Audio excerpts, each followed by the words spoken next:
Hello friends, welcome back. അപ്പോൾ ഇന്ന് ഞാൻ കൊഞ്ച് റോസ്റ്റിൻ്റെ വീഡിയോ ആയിട്ടാണ് വന്നിരിക്കുന്നത്. നല്ല അടിപൊളി ചോറിൻ്റെ കൂടെ കഴിക്കാനും ചപ്പാത്തി പറാട്ടയുടെ കൂടെ ആണെങ്കിൽ നല്ല അടിപൊളി രസമായിരിക്കും കേട്ടോ. നിങ്ങൾ തീർച്ചയായിട്ടും ട്രൈ ചെയ്ത് നോക്കണേ.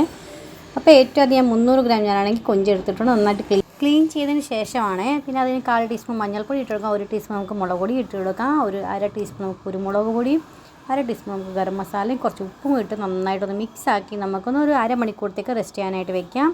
അതിന് ശേഷം വേണം നമുക്കൊന്ന് ഫ്രൈ ചെയ്തെടുക്കാനായിട്ട്. ഒത്തിരി ഫ്രൈ ചെയ്യാൻ എണ്ണ എടുക്കുന്നില്ല കേട്ടോ, ഒരു 2 തവി എണ്ണ മാത്രമേ എടുക്കുന്നേ ഉള്ളൂ.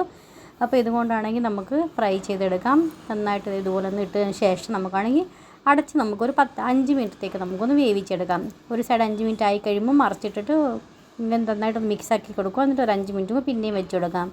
ഇത്ര ആയി കഴിയുമ്പോൾ നമുക്കിത് എടുത്ത് മാറ്റാവുന്നേ ഉള്ളൂ. ഇനി നമുക്കാണെങ്കിൽ നീളനെ അരിഞ്ഞ് 2 സവാളയും 3-4 പച്ചമുളകും കൂടി ചെറുതായി അരിഞ്ഞ് എടുത്തിട്ടുണ്ട്. അതും കൂടെ നമുക്ക് അകത്തുകൂടി ഇട്ട് കൊടുക്കാം. അതിന് മുന്നേ നിങ്ങൾക്ക് കടുവൊക്കെ വേണമെങ്കിൽ ഇട്ട് കൊടുക്കാം കേട്ടോ, ഞാനിപ്പോൾ ഇടുന്നില്ല. അപ്പോൾ അതേ ഇത് സവാള ഇട്ട് കൊടുത്തിട്ടുണ്ട്. നന്നായിട്ട് നമുക്കൊന്ന് വഴറ്റിയെടുക്കാം. കുറച്ച് ഉപ്പും ഇട്ട് കൊടുക്കാം. ഉപ്പൊക്കെ നോക്കിയിട്ട് അതനുസരിച്ച് വേണം കുറേശ്ശെ ഇട്ട് കൊടുക്കാവുള്ളൂ കേട്ടോ. എന്ന് വെച്ചാൽ നമ്മൾ കൊഞ്ച് ഫ്രൈ ചെയ്തപ്പോഴും ഉപ്പിട്ടിട്ടുണ്ടായിരുന്നല്ലോ, അപ്പോൾ അത് കാരണം കൊണ്ട് നമുക്ക് കുറച്ച് കറിവേപ്പിലയും ഇട്ട് കൊടുക്കാം. നന്നായിട്ടെല്ലാം ഒന്ന് വഴറ്റിയെടുക്കാം. നന്നായിട്ടൊന്ന് വഴണ്ട് വരുമ്പോൾ നമുക്കത് ജിഞ്ചർ ഗാർലിക് പേസ്റ്റ് നമുക്കകത്ത് 1 ടേബിൾ സ്പൂൺ ഇട്ട് കൊടുക്കാം. അതും ഇട്ട് നന്നായിട്ടൊന്ന് മിക്സ് ചെയ്ത് കൊടുക്കാം. 2 തക്കാളി ഞാൻ ചെറുതായി അരിഞ്ഞത് വെച്ചിട്ടുണ്ട്, അതും ഇട്ട് കൊടുക്കണം. ഇനി നമുക്കാണെങ്കിൽ നന്നായിട്ട് മിക്സ് ആക്കിയതിന് ശേഷം ഒരു അടച്ചിട്ട് തക്കാളിയൊക്കെ വെന്തുടഞ്ഞ് വരുന്നവരെ നമുക്കത് വെയിറ്റ് ചെയ്യാം. ഒരു മീഡിയം ഫ്ലെയിമിൽ വെച്ച് കൊടുത്താൽ മതി. ഇടയ്ക്ക് ഒരിട്ടൊന്ന് ഇളക്കി കൊടുക്കണേ. എന്നിട്ട് നമുക്കകത്ത് മസാല നന്നായിട്ട് തക്കാളിയൊക്കെ വഴണ്ട് കഴിയുമ്പോൾ നമുക്ക് മസാല ഇട്ട് കൊടുക്കാം. 1 ടീസ്പൂൺ നമുക്ക് മുളക് പൊടി ഇട്ട് കൊടുക്കാം, 1 ടീസ്പൂൺ മല്ലിപ്പൊടി, 1 ടീസ്പൂൺ കുരുമുളക് പൊടി, 1 ടീസ്പൂൺ ഗരം മസാല, പിന്നെ ആണെങ്കിൽ 1/2 ടീസ്പൂൺ നമുക്കാണെങ്കിൽ പെരിഞ്ചീരകം പൊടിച്ചത് വറുത്ത് പൊടിച്ച് എടുത്ത് വെച്ചിട്ടുണ്ട് കേട്ടോ. അപ്പോൾ അത് ഇട്ട് കൊടുത്തിട്ടുണ്ട്.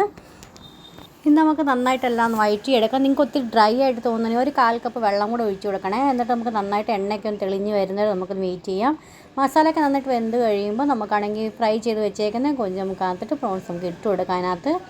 എന്നിട്ട് നമുക്കിത് അടച്ചാണെങ്കിൽ ഒരു മീഡിയം ഫ്ലെയിമിൽ വെച്ചിട്ട് നമുക്കാണെങ്കിൽ ഒരു 15 മിനിറ്റത്തേക്ക് നമുക്കൊന്ന് വേവിച്ചെടുക്കാം. കുറച്ച് നേരം കഴിഞ്ഞതിന് ശേഷമാണെങ്കിൽ ഒന്ന് ഇളക്കി കൊടുക്കണേ. നന്നായിട്ട് എണ്ണയൊക്കെ തെളിഞ്ഞ് നമുക്ക് വരും തോന്നത്തില്ല, ആ സമയം വരെ നമ്മളങ്ങനെ ചെയ്ത് കൊടുക്കണം.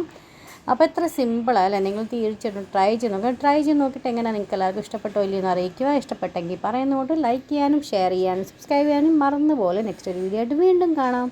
അതുവരെ എത്തിക്കും. Bye friends, thanks for watching.